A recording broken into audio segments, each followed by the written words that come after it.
नमस्कार दर्शक बंधु आपण समस्त को मो चैनल को पुणी थे स्वागत करुच्ची। दर्शक बंधु माँ लक्ष्मी कहते जो घर मुख्य द्वार यही सातटी जिनिस थाए से ही घरे माँ लक्ष्मी बास निश्चय रही थाए।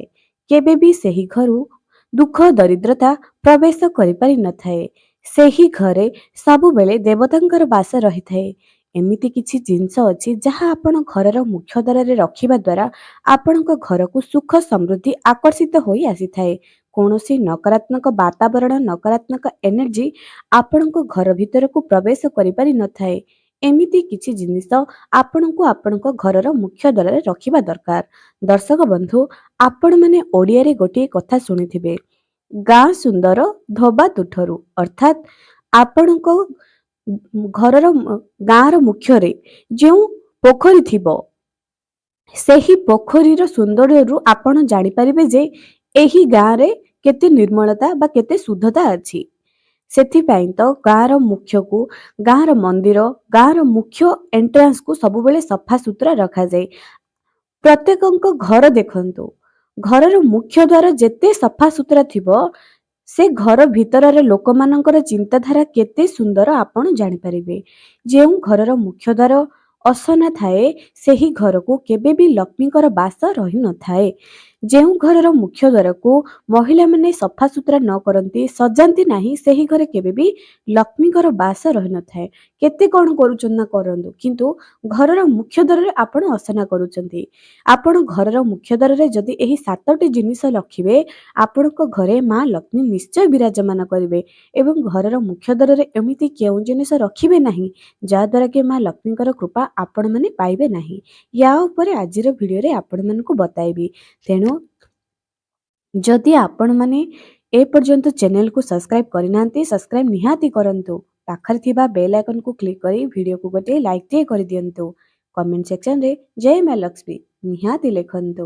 ଏହି ଭିଡ଼ିଓକୁ ବହୁ ମାତ୍ରାରେ ସେୟାର କରନ୍ତୁ ଯାହାଦ୍ୱାରା ଅନ୍ୟମାନେ ମଧ୍ୟ ୟାର ଉପକାରିତା ପାଇପାରିବେ। ଏବେ ଦର୍ଶକ ବନ୍ଧୁ ଘରର ମୁଖ୍ୟ ଦ୍ୱାର, ଆମ ଘରର ମୁଖ୍ୟ ଦ୍ୱାର ଯେପରି ଆମ ଘରର ମୁରବୀ ଯଦି ଠିକ୍ ଥିବେ ଘର ନିଶ୍ଚୟ ଭଲରେ ରହିବ। ସେହି ଘରେ କେବେ ବି ଅନ୍ୟାୟ ହେବ ନାହିଁ, ନା ବୋହୂ ପ୍ରତି ନା ଶାଶୁ ପ୍ରତି ନା ଝିଅ ପ୍ରତି ନା ପୁଅ ପ୍ରତି। ସେମିତି ଘରର ମୁଖ୍ୟ ଦ୍ୱାର ଯଦି ମଜବୁତ ଥିବ ସୁନ୍ଦର ଥିବ ସେହି ଘରର ସମୃଦ୍ଧିକୁ କେହି ରୋକିପାରିବେ ନାହିଁ। କିଛି ଜାଣିବା କଥା ଯାହାକି ଆପଣମାନେ ଜାଣିଛନ୍ତି କି ନାହିଁ ମୁଁ ଜାଣିନି। ଏହି ଭିଡ଼ିଓକୁ ଦେଖି ସାରିବା ପରେ ଥରୁଟିଏ ନିଜ ମୁଖ୍ୟ ଦ୍ୱାରକୁ ଚେକ୍ କରନ୍ତୁ କ'ଣ ଆପଣଙ୍କ ମୁଖ୍ୟ ଦ୍ୱାରରେ ଏହି ସବୁ ଭୁଲ ହେଉନି ତ। ଦର୍ଶକ ବନ୍ଧୁ ପ୍ରଥମେ ଘରର ମୁଖ୍ୟ ଦ୍ୱାର ସାମ୍ନାରେ କେବେ ବି କଣ୍ଟା ଜାତୀୟ ବୃକ୍ଷ ରଖିବେ ନାହିଁ। ଘରର ମୁଖ୍ୟ ଦ୍ୱାରର କବାଟ ଯେତେବେଳେ ଆପଣମାନେ ଖୋଲିବେ ଏହା ଭିତର ପଟକୁ ଆସୁଥିବ। ଘରର ମୁଖ୍ୟ ଦ୍ୱାରର କବାଟ 2 ଫାଳ ବାଲା କବାଟ ରଖିବେ ସବୁବେଳେ। ଚତୁର୍ଥ ନିୟମଟି ଘରର ମୁଖ୍ୟ ଦ୍ୱାରରେ ବା ଦ୍ୱାର ବନ୍ଧରେ ଏରୁଣ୍ଡି ବନ୍ଧରେ ଛିଦ୍ର ହେବ ନାହିଁ। କୌଣସି ପ୍ରକାରର ଛିଦ୍ର ଭଙ୍ଗା ଭଙ୍ଗି ହେବ ନାହିଁ। ଯଦି ଭାଙ୍ଗି ଯାଇଛି ଛିଦ୍ର ହୋଇଯାଇଛି ଏହାକୁ ରିପେୟାର କରିଦେବେ। ତାପରେ ନିୟମଟି ଏହାଟେ ଯେ ଘରର ମୁଖ୍ୟ ଦ୍ୱାରରେ କେବେ ବି ବୁଢ଼ିଆଣୀ ଜାଲି ଏମିତିରେ ଡଷ୍ଟ ଯଦି ହୁଏ ବୁଢ଼ିଆଣୀ ଜାଲି ଆପେ ଆପେ ଆସିଯାଏ ବା ସେମାନେ କରିଦିଅନ୍ତି। ଯଦି ଆପଣ ବାରମ୍ବାର ସଫା ରଖୁଥିବେ ଟିକେ ଏହା ନିଶ୍ଚୟ ସଫା ରହିବ। ଘରର ମୁଖ୍ୟ ଦ୍ୱାରର କବାଟ ଡଷ୍ଟ କରି ରଖିଛନ୍ତି କି? ପ୍ରତ୍ୟେକ ବ୍ୟକ୍ତିମାନଙ୍କର ଗୋଟିଏ ଚିନ୍ତାଧାରା ଆପଣମାନେ ଜାଣନ୍ତି ସବୁ ସଫା କରିବେ କିନ୍ତୁ ଘରର ମୁଖ୍ୟ ଦ୍ୱାରକୁ ସଫା କରିବେ ନାହିଁ। ଆପଣମାନେ ବି ଏମିତି ହିଁ କରୁଥିବେ। ସପ୍ତାହରେ ଗୋଟିଏ ଦିନ ଘରର ମୁଖ୍ୟ ଦ୍ୱାରକୁ ପୋଛା ଲଗାନ୍ତୁ। ଗୋଟିଏ କପଡ଼ାରେ ଘରର ମୁଖ୍ୟ ଦ୍ୱାରର କବାଟକୁ ଥରୁଟିଏ ପୋଛି ଦିଅନ୍ତୁ। ଝରକାରେ ଯେଉଁ ଡଷ୍ଟ ଲାଗିଛି ଏହାକୁ ବି ସଫା ସୁତୁରା ରଖନ୍ତୁ। ଏବେ ଦର୍ଶକ ବନ୍ଧୁ ଏହା ତ ଥିଲା ଘରର ମୁଖ୍ୟ ଦ୍ୱାରର କିଛି ଯାହାକି ଆପଣମାନେ ଭୁଲ କରିବେ ନାହିଁ। ଏବେ ଚାଲନ୍ତୁ ଜାଣିବା ଘରର ମୁଖ୍ୟ ଦ୍ୱାରରେ କେଉଁ ଜିନିଷ ସବୁ ଆପଣମାନେ ରଖିବା ଦ୍ୱାରା ମା ଲକ୍ଷ୍ମୀଙ୍କର କୃପା ଆପଣମାନେ ପାଇପାରିବେ। ପ୍ରଥମରେ ଘରର ମୁଖ୍ୟ ଦ୍ୱାରରେ ଯେଉଁ ଘରର ମୁଖ୍ୟ ଦ୍ୱାରରେ ସବୁବେଳେ ରଙ୍ଗୋଲି ପଡ଼ିଥାଏ ମା ଲକ୍ଷ୍ମୀଙ୍କର ପାଦପଦ୍ମ ସବୁବେଳେ ଅଙ୍କନ କରାଯାଇଥାଏ ସେହି ଘରୁ କେବେ ବି ମା ଲକ୍ଷ୍ମୀ ଯାଆନ୍ତି ନାହିଁ। ଆପଣ ଷ୍ଟିକର ଲଗାନ୍ତୁ, ତାଠୁ 100 ଗୁଣା ଭଲ ହବ ଯଦି ଆପଣ ପ୍ରତିଦିନ ମା ଲକ୍ଷ୍ମୀଙ୍କର ପାଦପଦ୍ମକୁ ସକାଳୁ ସକାଳୁ ନିଜ ଘରର ମୁଖ୍ୟ ଦ୍ୱାରରୁ ସକାଳୁ ଉଠୁ ଉଠୁ ପାଣି ସିଞ୍ଚନ କରିବେ, ସଫା କରିବେ। ତାପରେ ପାଣି ସିଞ୍ଚନ ପରେ ଝାଡ଼ୁ ଲଗାଇବେ। ତାପରେ ଯଦି ଆପଣ ସବୁବେଳେ ଡେଲି ଧୋଉଛନ୍ତି ଏହା ତ ବହୁତ ଭଲ କଥା। ଧୋଇଦେବେ। ଧୋଇ ସାରିବା ପରେ ମା ଲକ୍ଷ୍ମୀଙ୍କର ପାଦ ପଦ୍ମ କିମ୍ବା ରଙ୍ଗୋଲି ନିଶ୍ଚୟ ଅଙ୍କନ କରିବେ। ପ୍ରତ୍ୟେକ ଗୃହିଣୀଙ୍କର ଗୋଟିଏ ଇଚ୍ଛା ଥାଏ ଯେ ମା ଲକ୍ଷ୍ମୀଙ୍କ ଦୟାରୁ ଆମ ଶଙ୍ଖା ସିନ୍ଦୁର ବଜ୍ର ହବ ଏବଂ ଘରରେ ସମୃଦ୍ଧି ହବ, ସ୍ୱାମୀଙ୍କର ଦୀର୍ଘାୟୁ, ଛୁଆମାନଙ୍କର ଉନ୍ନତି, ଏସବୁ ଗୋଟିଏ ଜିନିଷ ଉପରେ ନିର୍ଭର କରିଥାଏ। ତେଣୁ ଯଦି ଆପଣମାନେ ଏମିତି କାମ କରିବେ ନିଶ୍ଚୟ ଆପଣଙ୍କ ଜୀବନରେ ସମୃଦ୍ଧି ଫେରି ଆସିବ। ଦ୍ୱିତୀୟ ଜିନିଷଟି କ'ଣ ଅଟେ ଯେ ନିଜ ଘରର ମୁଖ୍ୟ ଦ୍ୱାରରେ ଏରୁଣ୍ଡି ବନ୍ଧ। ସେହି ଏରୁଣ୍ଡି ବନ୍ଧରେ ଯଦି ଆପଣଙ୍କର ଗରିବରୁ ଅତି ଗରିବ ଅଛି, ଚାହୁଁଛନ୍ତି ଏହାକୁ ଦୂର କରିବା ପାଇଁ, ହଳଦୀରେ 2 ପଟେ ସ୍ୱସ୍ତିକ କରିବେ, ଏରୁଣ୍ଡି ବନ୍ଧରେ କରିବେ, ଏରୁଣ୍ଡି ବନ୍ଧରେ, ଏବଂ ଏହା ପ୍ରତିଦିନ ଧୋଉଥିବେ ପୁଣି କରୁଥିବେ, ଧୋଉଥିବେ ପୁଣି କରୁଥିବେ। ପ୍ରତିଦିନ ସକାଳ ସମୟରେ ସକାଳ 9ଟା ପୂର୍ବରୁ ଏହି ପୂଜାକୁ କରିଦିଅନ୍ତୁ। ତୃତୀୟରେ, ଘରର ମୁଖ୍ୟ ଦ୍ୱାରରେ ବହୁତ ଲୋକଙ୍କର ଗୋଟିଏ କଥା ଥାଏ, ଘରେ କଳି ଝଗଡ଼ା ବହୁତ ହେଉଛି, ଭୂତ ପ୍ରେତର ବାଧା ରହୁଛି, ଘରେ କାହାର ବି ମନ ମିଶୁନାହିଁ, କରଜରେ ବୁଡ଼ି ବୁଡ଼ି ଚାଲିଲେଣି, ଏମିତି ସବୁ ଜିନିଷ ଯଦି ଆପଣଙ୍କ ଘରେ ହେଉଛି, ଆପଣ କ'ଣ କରନ୍ତୁ, ମଙ୍ଗଳବାର ଦିନ ହନୁମାନ ମନ୍ଦିରକୁ ଯିବେ, ହନୁମାନଙ୍କର ପାଦରୁ ସିନ୍ଦୁର ଆଣିବେ, ପୂଜାରୀଙ୍କୁ କହିବେ ପାଦରୁ ସିନ୍ଦୁର ଦେବେ।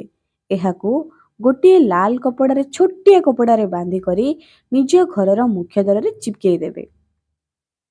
ମଙ୍ଗଳବାର ଦିନ ହିଁ କରିବେ।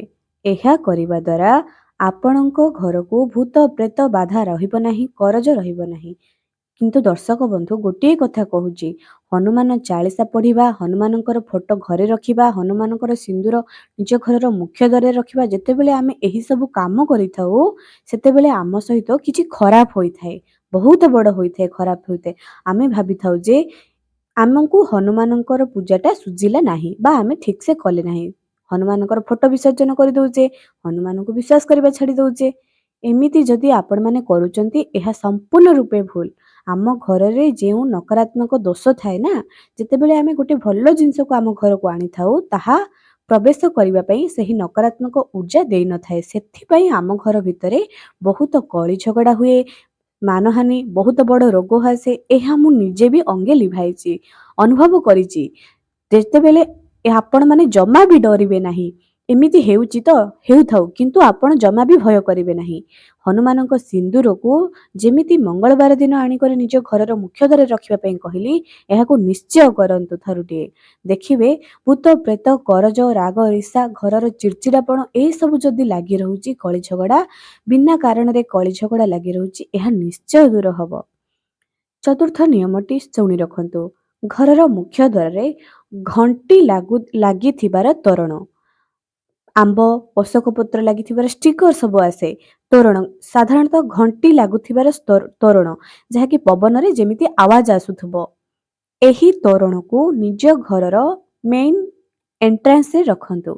ଏମିତି ଜିନିଷ ଆପଣ ଅନଲାଇନରୁ ବି କିଣିପାରିବେ କିମ୍ବା ଦୋକାନକୁ ଯାଇ ବି ଆପଣମାନେ ପାଇପାରିବେ, ଖୋଜିଲେ ନିଶ୍ଚୟ ମିଳିଯିବ।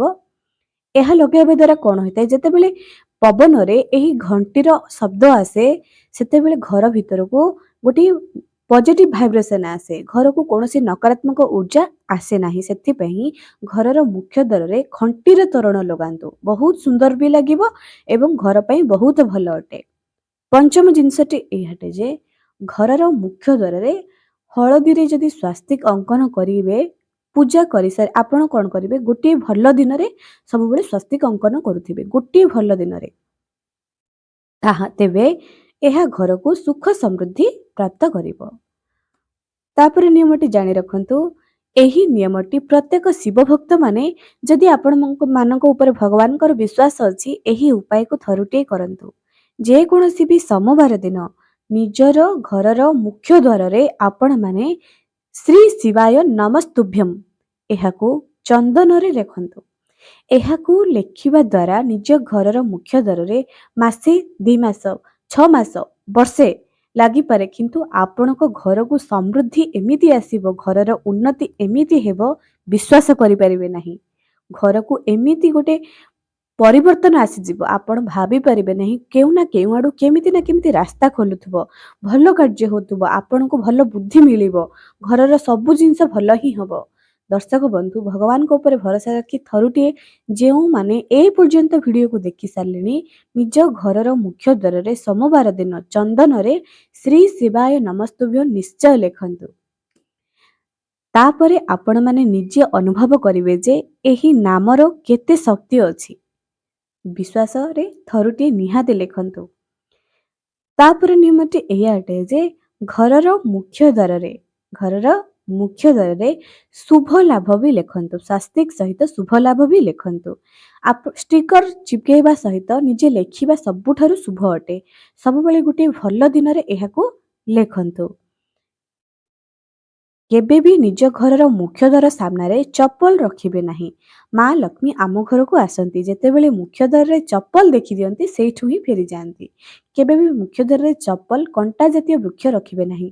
ମେନ୍ ଡୋରକୁ ଯେତେ ସୁନ୍ଦର କରିବେ ସେତେ ସୁନ୍ଦର ହବ ଆପଣଙ୍କର ଜୀବନ। ତେବେ ଦର୍ଶକ ବନ୍ଧୁ ଆପଣମାନେ ଏହି ସବୁ ଜିନିଷ ନିଜ ଘରେ ନିଶ୍ଚୟ ରଖନ୍ତୁ। ଆଜି ପାଇଁ ରହିଲି, ପୁଣି ଦେଖା ହେବ ଆଗାମୀ ଏକ ସୁନ୍ଦର ଭିଡ଼ିଓରେ।